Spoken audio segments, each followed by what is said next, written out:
మొన్నటిదాకా బిజీగా ఉన్నావు, ఇటు ఎలక్షన్ క్యాంపెయిన్ ఎలా చేస్తూ ఇప్పుడు ఇటు వచ్చేసారు. ఏమంటే క్యాంపెయిన్ అయిపోయింది, ఇప్పుడు వాళ్ళు రోలింగ్ కూడా చేస్తున్నారు. ఎందుకండి అంటే త్వరలో నీకు ఎమ్మెల్సీ కూడా ఇవ్వబోతున్నారంట. ఎమ్మెల్సీ జనసేన తరపు నుంచి నీకు ఎమ్మెల్సీ వస్తుంది అనేసి అయితే ఉంది. అలాంటివి ఏం లేవండి. నేను కళ్యాణ్ గారి కోసం వర్క్ చేశాను. ఆయన బేసిక్గా ఆయన అంటే ఎంత ఇష్టం అంటే, ఆయన ఆనందంలో ఉన్నప్పుడు దూరం నుంచి చూడడం ఇష్టం, ఆయన బాధలో ఉంటే దగ్గరికి వెళ్ళి చూసుకోవడం ఇష్టం. అంతేనా? ఓకే. అయితే ఇప్పుడు అంటే ఈ ఎలక్షన్ టైంలో మొత్తం మనం చూస్తాం. కాకపోతే ఏంటంటే కొంత అల్లు అర్జున్ గారి పైన కొంత ట్రోల్స్ చేస్తున్నారు. అది పర్టికులర్ కొంత ఏరే వాళ్ళు సంబంధించి. మీరు కూర్చుంది అల్లు అర్జున్ గారి థియేటర్లో, మనం అల్లు అర్జున్ గారి గురించి ఇప్పుడు ఒక నేషనల్ అవార్డు విన్నర్ అండి. ఆయనకి మనం ఆయన మీద ఎవరైనా ట్రోల్ చేసే వాళ్ళకి నేను జనరల్గా చెప్తున్నాను, కళ్యాణ్ గారికి కానీ లేకపోతే మెగా ఫ్యామిలీ వాళ్ళకి కానీ ఎవరికి కూడా అలాంటి ఫీలింగ్ ఎప్పుడూ ఉండదు. వాళ్ళంతా ఎప్పుడూ ఒకటే.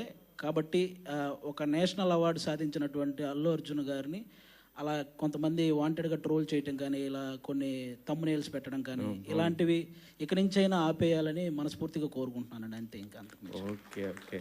అశ్విన్ గారు హాయ్. అశ్విన్ గారు ఇక్కడండి. Hi brother. Hi brother. Hi. యాక్చువల్గా మీరు బ్యాక్ టు బ్యాక్ సినిమాలు చేసే ఛాన్స్ ఉన్నప్పటికీ కూడా సెలెక్టివ్గా చేస్తున్నారు. హిడింబా తర్వాత మళ్ళీ 1 year తర్వాత శివంబాజీ చేశారు. ఎందుకంత గ్యాప్ తీసుకుంటూ ఉంటారు? అంటే గ్యాప్ అంటాం కన్నా గ్యాప్ వచ్చిందని అంటే మళ్ళీ అల్లు అర్జున్ గారు డైలాగ్ అంటారు. అంటే నాకు బేసిక్గా కాన్సెప్ట్ నచ్చాలనే పెట్టుకుంటాను. నాకు ఆడియన్స్ అంటే చాలా భయం.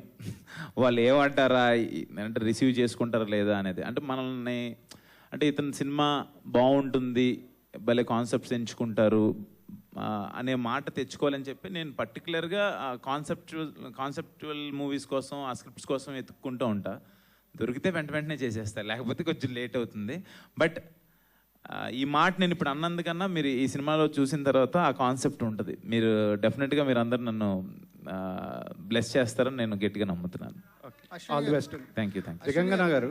దిగంగన గారు హాయ్. అంటే మీరు కూడా అశ్విన్ గారి లాగానే చాలా సెలెక్టివ్గా చేస్తున్నారా, లేకపోతే తెలుగులో తక్కువ ఆఫర్స్ వస్తున్నాయా? అంటే సిటీ మార్ తర్వాత మధ్యలో ఆది గారితో సినిమా చేశారు, మళ్ళీ ఇదే అనుకుంటా నాకు తెలిసి.